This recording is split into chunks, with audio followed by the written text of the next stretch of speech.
İnsan beyni o qədər şeyə qadirdir ki, inanılmaz dərəcədə güclü bir şeydir. Yəni sadəcə bunu necə istifadə etməyin qaydasını bilmək lazımdır. Yatızdırırıq hə biz belə çıxır ki.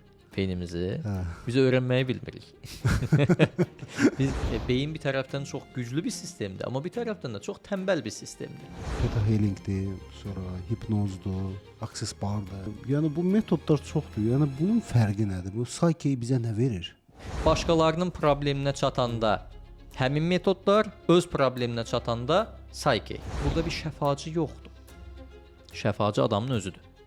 Bir insan öz canından keçir vətənini qoruması üçün. Halbuki orada mənəviyyat olur. Mənəviyyat təbii ki, mənəviyyat üzə çıxır. Yəni istəyənlər seansa gələ bilərlər, istəyənlər də təlimə qoşulub o sükanın arxasına özü keçə bilərlər. Yəni dəyişmək istəməyən bir insana psixologiyanın atası belə qəbirdən çıxıb gəlsə ona kömək eləyə bilməz.